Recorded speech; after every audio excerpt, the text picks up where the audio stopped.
Olá, dominantes, tudo bem? Espero que sim. Vamos para mais uma aula de literatura, falando nesta aula sobre realismo. Como nós sabemos, a literatura brasileira ela ganhou um pouco mais de força após a chegada da família real aqui no Brasil em 1808. O romantismo ele buscava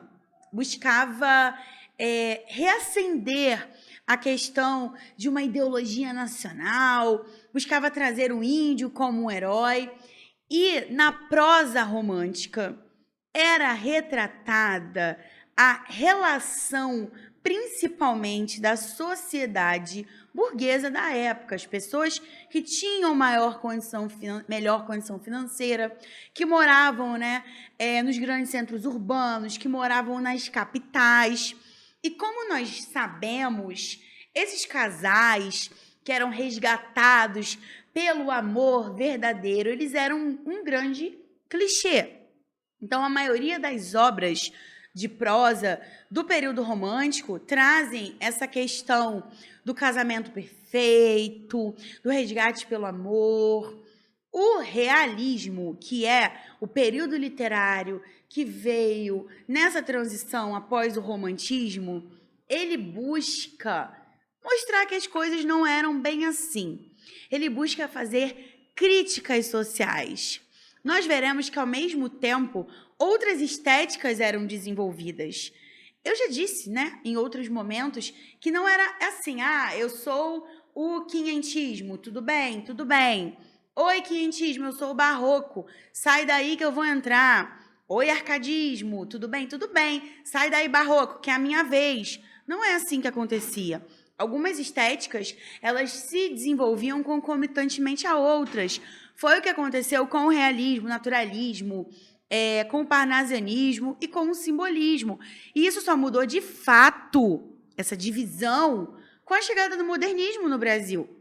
Então, é muito importante que a gente tenha isso claro na nossa mente, que, ao mesmo tempo, várias estéticas literárias podiam ser desenvolvidas, ok? Então, começando a falar um pouquinho sobre o realismo, aqui no Brasil, o realismo ele é a escola literária que analisa a realidade. Tudo a ver. Pensa comigo, realismo, realidade. Enquanto o romantismo ele idealizava os relacionamentos, ele idealizava as mulheres, a musa, inalcançável, o amor platônico. O realismo, ele já era uma busca pela realidade. Ele tem origem na França e no Brasil. Ele surge depois do romantismo e antes do simbolismo, compreendendo os anos de 1881 a 1893. Da mesma forma que eu falei com vocês, mas não acaba para o outro entrar. Esse é o período de mais força.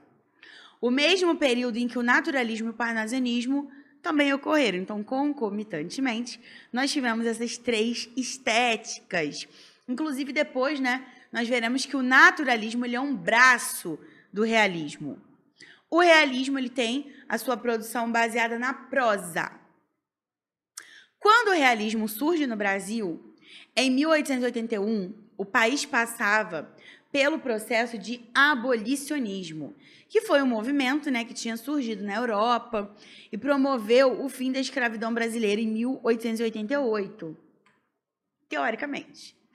Na mesma altura, em 1889, ocorre a Proclamação da República. Então, nossa, muita coisa acontecendo de uma vez só. Lei Áurea, Proclamação da República, muita coisa. Um fervilhão de novidades, um turbilhão, um fervor. É nesse cenário, influenciado pelo positivismo, pelo socialismo e pelo marxismo, que se desenvolvem ao longo dos anos de 1800, o realismo surgindo aqui no nosso país. Características do nosso realismo, do realismo aqui no Brasil. Inversão das ideias do romantismo. Então, o que é que o realismo fazia? O realismo negava o romantismo, enquanto o romantismo era o transbordar do ser, a mulher amada, quero fazer o melhor, quero morrer. era muito subjetivo, já no realismo a gente tem uma carga de objetividade muito maior. E denúncias sociais, denúncias relacionadas a esse final feliz. Será que esse final feliz ele era tão feliz assim? Veremos. Enfoque no homem e no seu cotidiano. Crítica social, a gente já tinha críticas sociais aí, algumas coisas que já falavam dessa transição do preconceito social, do preconceito racial, das mentiras que as pessoas contavam. Afinal de contas, esse final feliz, ele não era tão feliz assim. Linguagem simples e objetiva. Então, enquanto o romantismo ainda tinha um pouco mais de rebuscamento na fala e também havia toda uma subjetividade, o realismo ele já trazia uma linguagem mais simples, mais direta, sem tantos rodeios. No romantismo, por exemplo, José de Alencar, anunciando a entrada de Aurélia na sala, ele trazia minúcias, ele trazia detalhes, né? Seu vestido branco, com bolhas cor-de-rosa e pérolas amarelas que acendiam ainda mais a sua beleza. Então, Alencar, ele exagerava na descrição. Já que no realismo a gente tem uma objetividade muito maior, inclusive na narrativa. As personagens e ambientes descritos são de forma detalhada, mas não são tão cansativos e extensos. Havia uma profundidade nas personagens, não era algo só superficial. Tanto que Machado de Assis, que aqui no Brasil é o maior representante do realismo, né? Ele escrevia realismo com romances psicológicos, né? Ele, analisava o interior das suas personagens e fazia conjecturas a respeito delas. O realismo no Brasil, ele dá enfoque ao homem, ao seu cotidiano e à crítica social. Assim, por meio de uma linguagem simples e objetiva, as obras elas são ricas em descrição de detalhes, características que visam aproximar o leitor o mais possível da realidade. Então, por que eles faziam isso? Eles eram mais objetivos, mas traziam ainda assim algo, né, de detalhes, para que as pessoas compreendessem e tivessem uma imersão naquela história, se sentissem naquela história. E é muito importante dizer também que o realismo ele fazia uma análise psicológica das pessoas. A pessoa, ela não gostava da outra só porque ela gostava, como o romantismo trazia, mas havia toda uma análise da personalidade, uma análise de quem a pessoa era, de quem a pessoa representava. Então, havia um quê de psicológico. Gente, é só a gente parar para pensar que há 100 anos, Machado de Assis, maravilhoso, já nos deixava com a pulga atrás da orelha. Na sua obra, né, que é considerada uma das melhores e mais famosas mundialmente, que é Dom Casmurro, a célebre pergunta, né? E aí, Capitu traiu ou não traiu Bentinho? Machado de Assis, ele brinca com o entendimento do leitor, ele conversa com o leitor, ele traz críticas sociais e ele deixa sempre aquele pontinho de interrogação atrás da orelha, né? Será que a Capitu traiu o Bentinho?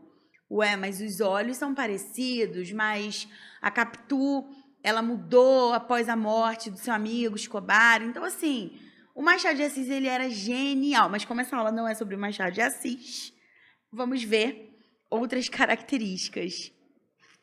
Autores muito importantes. Os principais autores desse movimento, nós não podemos deixar de citar, né? O Machado, 1839 a 1988, foi a breve vida aí do nosso amigo Machado. Raul Pompeia, Aloysio Azevedo. Os dois últimos, o Raul Pompeia e o Aloysio, né? Eles também têm várias obras no movimento naturalista, que é esse braço do realismo, o qual eu falei para vocês. Porém, o naturalismo ele tem um outro viés que o diferencia do realismo. Enquanto o realismo tem essa análise psicológica, o naturalismo ele se volta um pouco mais para esse científico. Eu trouxe para vocês um trecho, tinha que ser da obra do maravilhoso Machado de Assis, que aqui é um diálogo na sua obra Dom Casmurro. É pecado sonhar? Não, Capitu, nunca foi. Então, por que essa divindade nos dá golpes tão fortes de realidade e parte nossos sonhos? Divindade não destrói sonhos, Capitu. Somos nós que ficamos esperando, ao invés de fazer acontecer. Aqui a gente tem um diálogo, né, da Capitu, ela questionando, né, a ida do seu amado Bentinho para o seminário, a partir da promessa feita, né, pela mãe do Bentinho, a Dona Glória. Então, tinha toda essa crítica, ó, tem uma crítica até à religião, né? Mas por que essa divindade, ela nos dá golpes tão fortes? Por que essa divindade, ela nos faz mal, já que a gente não pode realizar os nossos sonhos? Então, tem uma crítica aí, gente, ferrenha. Leiam Machado de Assis, leiam literatura brasileira, leiam assim com o coração aberto, que eu tenho certeza que vocês vão gostar. Tem produções maravilhosas na nossa literatura. E cai no Enem. Mais um trecho de uma obra do maravilhoso Machado de Assis. Esse aqui, gente, é um trecho muito famoso, é muito utilizado quando as pessoas estudam figuras de linguagem, que é uma ironia, né? Esse aqui é um trecho do Memórias Póstumas de Brás Cubas, que também é um romance muito famoso de Machado de Assis. Marcela amou-me durante 15 meses e 11 contos de réis, ou seja, o amor da Marcela teve prazo de validade, porque a Marcela, ela era interesseira, ok? Então, o Machado, ele trazia as coisas mais complexas de forma simples, de forma a nos fazer pensar, tá? Então, por isso ele é o grande nome do realismo aqui no Brasil. Gente, é muito importante a gente saber que o realismo ele também foi muito forte em Portugal. Um grande nome do realismo português foi Eça de Queiroz, não poderia deixar de citar essa, com obras muito famosas como Os Maias, O Primo Basílio, O Crime do Padre Amaro, que já caiu em vários vestibulares. E todas essas obras, se vocês pesquisarem, também tem esse viés de denúncia.